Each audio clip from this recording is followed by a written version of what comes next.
Noong October 17, 2025, naglabas po ng pahayag si Congressman Leviste. At sinasabi niya dito na ang mga bagong appoint ni Secretary Vince Dizon na kanyang team sa DPWH ay may mga kaugnayan sa mga contractors. At anong implikasyon ng revelasyon na ito sa gumugulong na sarsuela ng investigasyon dyan sa flood control projects? Yan ang pag-uusapan natin ngayong gabi. Ito po muli si Attorney Mike Operario at magandang gabi sa inyong lahat. Kamakailan lamang ay naglabas nga po ng impormasyon si Congressman Leviste at sinabi niya dito na ang mga bagong appoint na mga tauhan ng DPWH na tinawag ni Vince Dizon na kanyang bagong team ay may mga kaugnayan di umano sa mga contractors. At isa na nga sa kanyang pinangalanan dyan ay si Yusek Ari Perez na although sa sumunod na interview niya, sinabi niya na ito ay mga sinabi lang din sa kanya. So balit sa kanyang pagkakaalam, itong si Ari Perez ay mayroong mga issue tungkol sa procurement at mukhang siya ang ilalagay ni Vince Dizon sa procurement at sa bidding.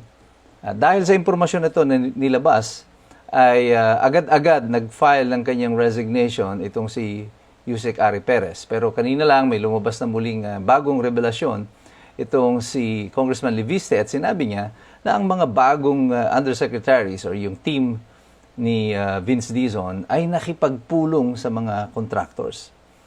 Ang fact na ito ay hindi tinanggi ni Vince Dizon at ang sinabi lang niya ay hindi naman daw ito illegal. It may be inappropriate pero hindi ito illegal. Well, Mr. Secretary, ang iyong departamento ngayon ay humaharap sa malalim na investigasyon dahil sa involvement nito sa mga nakawan na gamit ang mga contractors. At ngayon, kayo ay nakikipag-meeting sa kanila secretly. Yung bagong team mo, nakikipag-meeting dito sa mga contractors. Ang lahat ng nakawan na ito nangyari sa DPWH under the cloak of secrecy. Dahil nga itinatago ninyo at nagmi-meeting kayo hindi pa sa loob ng DPWH. You admitted that this happened outside of the DPWH. And all you can tell us is that it is not illegal. Hindi naman talaga illegal na makipag-usap. Pero, is it proper na gawin nyo yan sa panahon na ito na kayo ay iniimbestigahan sa maraming issue ng katiwalian? Palagay ko po, yung ordinaryong tao ay alam na ang kasagutan dyan.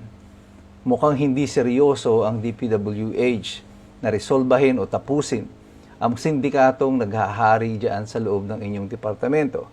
Nagpalit-palit kayo ng mga tao, pero mukhang ang mangyayari nito sa pananaw ng maraming Pilipino ngayon, nagpapalit lang tayo ng mga magnanakaw sa atin, pero tuloy pa rin ang ligaya ng mga magnanakaw.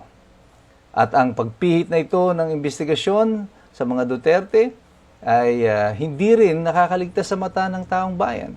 Pansin namin na ang DPWH mismo ang hinahanap na ngayon, ang kaugnayan di umano ni Diskaya sa mga Duterte doon sa flood control projects na nagkaroon sa Davao from 2016 up to 2022. Bagamat hindi yan ang inumpisahan ng investigasyon, ngayon ay papunta na doon at pinipilit na nila itong investigasyon. At kahit na nagpunta sila sa Davao after the earthquake, wala naman silang nakita ang mga nasirang mga proyekto pagkatapos ng paglindol. At ang tinatanong si Vince Dizon tungkol dito, ang sabi na lang niya ay biyaya daw ito ng Diyos na hindi nagiba ang mga ito. Biyaya ba yan? O wala bang kinalaman dyan ang efficiency ng pagkakagawa ng mga proyekto na yan? Kitang-kita sa kanilang mga mukha na parang takot na takot silang purihin ang mga tamang gawa sapagkat ang kanilang misyon sa pagpunta sa Davao ay hanapin yung mga mali. Subalit, hanggang sa kasalukuyan, wala pa silang makita. Ang investigasyon ngayon ay pinipihit nila papunta na ngayon kay Bongo sa kanyang pamilya. Tapos na sila kay Cheese at kila Villanueva at kay Jinggoy. Nasira na nila yung mga tao. Ngayon, iba naman. Iba na namang pihit ng storya. At ito rin yung tinutulak na storya sa ombudsman. Papunta na lahat sa mga Duterte. Wala na yung pangalan ng mga congressman na binanggit ng mga Diskaya. Wala na yung mga detalye na ibinigay ni Orly Gutesa. At mukhang siya pa ang tinatakot na ngayon ay kakasuhan ng perjury. Napakahirap ng sitwasyon ng Pilipinas sa kasalukuyan. Kaya marami in the international community is perceiving the Philippines as one of the most corrupt dito sa mundo. In Southeast Asia, we are ranked as third most corrupt na bansa. In all of Asia, we are number 18th sa most corrupt. In terms of investor trust and confidence, among 180 countries, we are ranked 114. One being the highest in terms of investment confidence, and 180 being the lowest. We are in the bottom half. We are ranked 114. Makikita nyo dito na dahil sa mga issue nito ng katiwalian, ay mababa ang kumpiyansa ng mga investors sa atin. Pero, it appears as if the government doesn't really care. Wala silang pakialam na kahit na bumaba ang rating natin insofar as corruption perception is concerned. All that is important to them is mapagtakpan lahat ng dapat pagtakpan. Noong pa man sinabi ko na walang patutunguhan itong investigasyon sa ICI. At ngayon, kitang-kita na natin. Nung makaraang araw lang ay nakita natin si Romualdez na nag-testify at kitang-kita ninyo, ibang-iba ang treatment sa kanya ng ICI. Inihatid pa siya dun sa labasan. At sa labas, he is flanked by the members of the ICI. Samantalang yung mga kontraktor, halos nagsisitakbo palabas doon sa ICI investigation. Something is really wrong.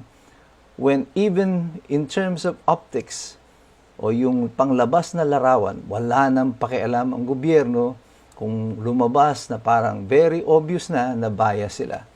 Sapagkat ito ay pagpapakita na sila ay kumpiyansa sa kanilang kapangyarihan na hawak.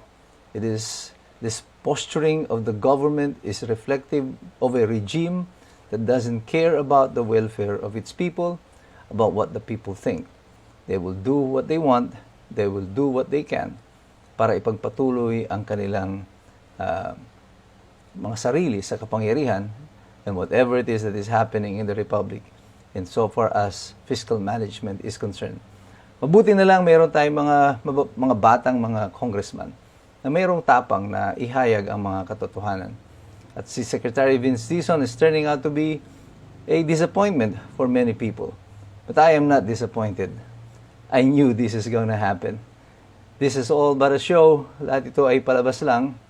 They're trying to put in yung mga parang mukhang mga good guys para mag-conduct ng investigation.